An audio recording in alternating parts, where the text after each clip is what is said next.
gouvernement algérien a décidé enfin de s'attaquer à la question de l'allocation touristique. Pour un voyage par an, les Algériens et les Algériens avaient le droit à ce qu'on appelle une allocation touristique de 106 euros. Aïe. Monsieur le Président de la République a décidé de porter l'allocation touristique à 750 euros par voyageur algérien majeur et 300 euros par voyageur mineur à compter de janvier 2025. Ça ne suffit pas, malheureusement, pour financer un séjour à l'étranger. 750 euros, ça ne suffit pas. Et quand on compare avec d'autres pays, malheureusement, on reste les derniers. Alors, les autres pays n'ont pas d'allocation touristique. Les autres pays, ils ont une dotation touristique. Et la différence, elle est notable. Depuis janvier 2022, au Maroc, elle est de 10 000 $. Elle est 9 000 euros et quelques. Dans certains cas, pour les soins ou les malabéliches, pour les entrepreneurs, les hommes d'affaires, les autorités marocaines leur donnent le droit d'aller jusqu'à l'équivalent de 30 000 $. Entre 10 000 et 30 000 $. Lors d'un conseil des ministres présidé par Abdel Majid Tebboune, le gouvernement algérien a décidé enfin de s'attaquer à la question de l'allocation touristique. Enfin, le gouvernement algérien a décidé de changer le montant de cette allocation touristique. Qu'est-ce que c'est que l'allocation touristique? Il faut savoir que dans un pays comme l'Algérie, comme dans beaucoup de pays arabes et de pays africains, la monnaie algérienne n'est pas une monnaie convertible, ce n'est pas une devise. C'est une monnaie non convertible, c'est une devise, c'est une monnaie qui n'est pas courtisée, qui n'est pas reconnue, qui n'est pas demandée sur les marchés mondiaux et qui n'est pas utilisée sur les marchés mondiaux. Quand les Algériens et les Algériens veulent travailler, veulent aller voyager à l'étranger, ils ont besoin de devises, que ce soit les euros ou les dollars. C'est les deux devises les plus utilisées dans le monde entier. Et pour cela, l'État algérien avait mis en place un plafond. Un plafond qui est un droit. C'est-à-dire que l'État algérien a donné le droit aux citoyennes et aux citoyens d'acheter au niveau des banques et des établissements financiers agréés en Algérie un certain montant de devises à condition que ce montant leur sert uniquement à financer leur voyage à l'étranger. Depuis 1997, je dis bien depuis 1997, depuis septembre 1997, l'allocation touristique en Algérie, c'est-à-dire que le droit de change pour des dépenses liées à des voyages en Algérie était limité à 15 000 dinars. Et ce seuil a été imposé depuis septembre 1997, c'est-à-dire que depuis 27 ans aujourd'hui. 97, ça fait 27 ans. 15 000 dinars. Le seuil était fixé en dinars. On n'était pas, l'allocation touristique en Algérie, contrairement à beaucoup de pays arabes et africains, elle était déterminée sur la base d'un seuil exprimé en dinars, pas en devises. Donc, si le dinar était fort, les 15 000 dinars pouvaient nous rapporter plus de 100 euros ou 100 $. Si le dinar était faible, ça pouvait nous ramener beaucoup moins que 100 euros. Et généralement, ces dernières années, vous avez bien vu que le dinar était de plus en plus faible. Et 15 000 dinars, on peut faire la conversion. C'est très simple. Qu'est-ce que c'est que combien 15 000 dinars, on dit 15 000 dinars en euros. On va faire en direct avec vous. C'est 106 euros en ce moment. Avec 106 euros, vous imaginez, une fois par an, c'est le droit de change. Donc cette allocation touristique, elle était valable une fois par an.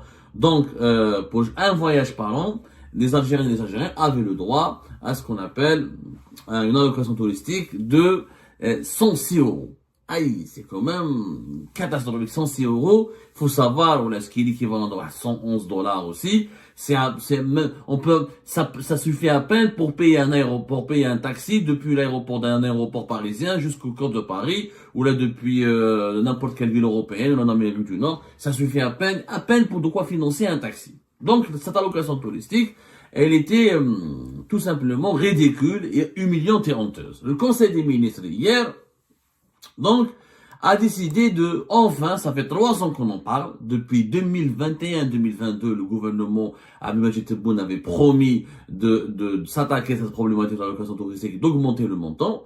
On a attendu 3 ans pratiquement. Je crois que c'était en 2021, je ne me rappelle pas c'était quand, 2021 ou 2022, où Tebboune promet une allocation touristique nettement meilleure et nettement plus conséquente que les 100 euros ou les 100 $ auxquels avaient droit les Algériens et les Algériens. Bon, On est resté donc 3 ans, c'est depuis en 2021, je pense, Abdelmajid Tebboune a promis en 2021, entre 2021 et 2022. Hier, ça a été décidé. Qu'est-ce qui a été décidé le Conseil des ministres? Je voulais le communiquer, après on attaque le décryptage. Monsieur le Président de la République a décidé de porter l'allocation touristique à 750 € par voyageur algérien majeur et 300 € par voyageur mineur, à compter de janvier 2025. Honorant ainsi l'un de ses principaux engagements envers les Algériens visant à améliorer les standards de bien-être, un décret exécutif va fixer les modalités d'obtention de cette allocation, sera publié prochainement. Donc on passe de 15 000 dinars à un seuil de 700 € par voyageur et de 300 € pour mineur. La moitié pour un mineur de moins de 18 ans et un majeur à 750 €. Beaucoup ont applaudi, on croyait que c'était une révolution qui est en cours. Effectivement, c'est une amélioration notable. On peut pas le nier, c'est inévitablement, indubitablement une amélioration. On ne peut pas le nier, on ne peut pas le démentir. On passe même pas de 100 € à 750 €. C'est une amélioration qui est notable. Mais est-ce que c'est suffisant? D'abord, on ne sait pas quelles seront les modalités d'application. Il faut attendre le décret qui doit sortir normalement ces jours-ci avant le janvier 2025. Parce que, est-ce qu'on aura droit à 750 € à chaque fois qu'on doit voyager à l'étranger? Ou là, c'est une allocation touristique annuelle? Est-ce que c'est une fois par an, 750 €, ou là, 750 €, un droit pour chaque voyage? Jusque-là, l'allocation touristique en Algérie, elle était annuelle. Maintenant, j'imagine que ça ne va pas changer, qu'on restera dans le même esprit de 1997, ça sera annuel. Est-ce que 750 est suffisant? Ça peut suffire pour que les Algériens et les Algériens partent aller à l'étranger. Il faut savoir que ce montant de 750 était prévisible. C'est le montant auquel moi je m'attendais, auquel beaucoup d'experts qui suivent un peu l'évolution de la gouvernance économique du pays, ils s'attendaient à ce montant-là. Pourquoi? Parce que c'est un montant qui a été médiatisé déjà depuis 2023, plus exactement, depuis entre 2023, même jusqu'en 2024, plusieurs cabinets d'experts ou là, des experts économistes algériens ont été consultés par le gouvernement algérien ou là, des experts présentés comme étant proches du gouvernement algérien. Le gouvernement leur a demandé leur avis et beaucoup ont proposé cette piste de 700 €, 750 €. Pourquoi? D'abord, ce calcul, il a été fait sur la base des ménages, sur la base de la composition des ménages algériens. On n'a pas fait ce calcul sur la base sur un critère individuel, sur le critère du ménage. On a pris la plupart des experts qui ont conseillé au gouvernement algérien ce montant de 700 à 750 €. Ils ont construit leur calcul sur la base d'un ménage, un couple avec des enfants. Ils ont dit que voilà, il y a 7 800 000 Algériens qui partent à l'étranger, presque 2 millions d'Algériens partent en Tunisie, un couple avec des enfants, donc chacun peut avoir 750 €, 750 plus 750, ça fait 1500 €, un enfant 300 €, donc s'ils ont deux enfants, 300 et 300, ça fait 600 €, ça va faire 2000 €. Ils auront le droit de prendre avec eux 2000 € au nom de l'allocation touristique, et une fois par an, avec 2000 €, ils pourront passer de belles vacances en Tunisie. C'est le calcul qui a été fait. Et ce calcul a été fait pour que cette allocation touristique ne coûte pas à l'État algérien plus de 3 à 4 milliards d'euros. La limite a été fixée à 4 milliards d'euros maximum. Donc, l'État algérien, les experts qui ont été consultés par ces soins, lui ont bien précisé que 750 €, l'État est gagnant parce que il va pouvoir limiter les dépenses en devises des Algériens à l'étranger à 4 milliards d'euros par an, pas plus. Et tout le monde, les membres du gouvernement algérien, les membres du cabinet d'Abdelmajid Tebboune, son entourage, ses conseillers, les conseillers qui sont en charge des questions économiques et financières, ont adopté ces recommandations. Ok, 750 €, c'est bien. Ça permet à un ménage algérien d'avoir 2000 €. Effectivement, pour un ménage algérien qui part en vacances en Tunisie, 2000 €, ça lui suffit largement. Sauf que, sur les 7 800 000 Algériens, nous avons 7 850 000 Algériens qui se sont déplacés à l'étranger durant l'année 2023. Uniquement 1 900 000, presque 2 millions, ont fait la Tunisie.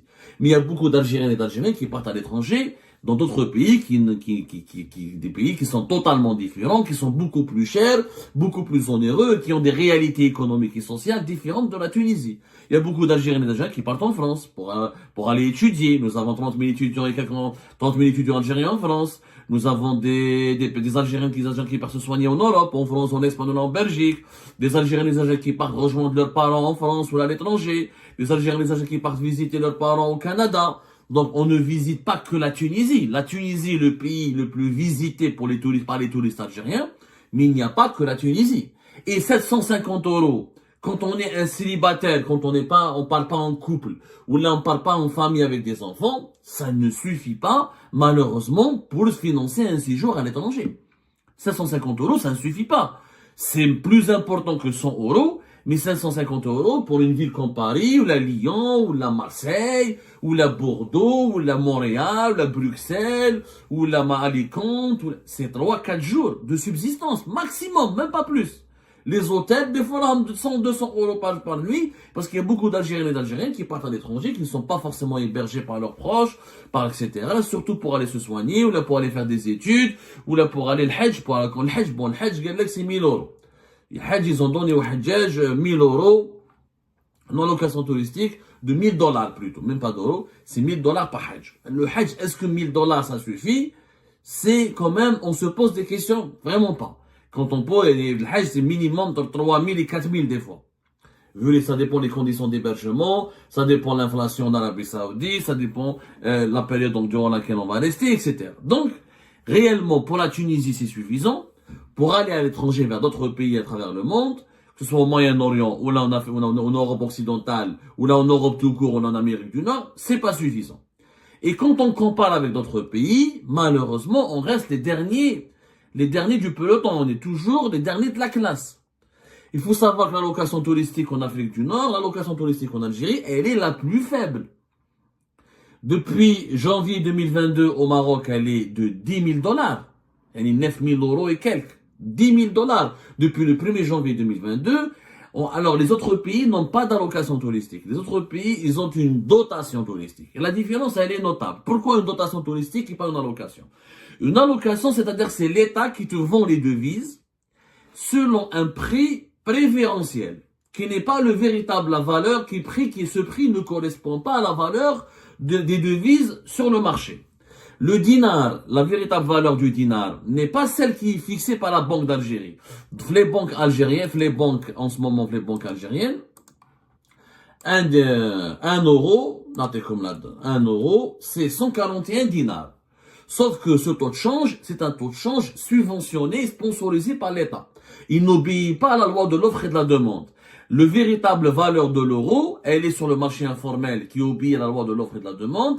L'euro est là, ou le 260 dinars, même 270. Mais l'État algérien te le vend à 141. Parce que l'État, il estime qu'il a une politique, il subventionne la valeur du dinar, il sponsorise la valeur du dinar pour des choix économiques liés à la vente du pétrole et du gaz. Donc, le dinar n'est pas soumis à la loi de l'offre et de la demande. Alors que normalement, la valeur d'une monnaie, c'est selon l'offre et la demande. Au Maroc, en Égypte, en Tunisie, en Libye, ailleurs, là, les monnaies ne sont pas subventionnées. La Libye peut-être un peu. Mais en Égypte, en Tunisie, au Maroc et en Mauritanie, les autres pays de l'Afrique du Nord, les États, les banques, privées ou la étatiques, vendent la devise selon le cours de la bourse. Elle-Hseb, un cours de la bourse. Elle-Hseb, mais chez Elle-Hseb, ce que la banque centrale de ce pays décide.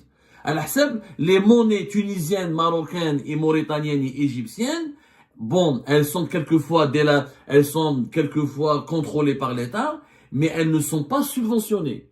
Elles obéissent aux règles de la demande et de l'offre. C'est-à-dire, Elle-Hseb, combien de touristes arrivent dans le pays, quelle est la situation économique du pays, Elle-Hseb, la croissance économique du pays. C'est pour ça qu'on parle de dotation touristique. C'est une différence notable qu'il faut absolument comprendre.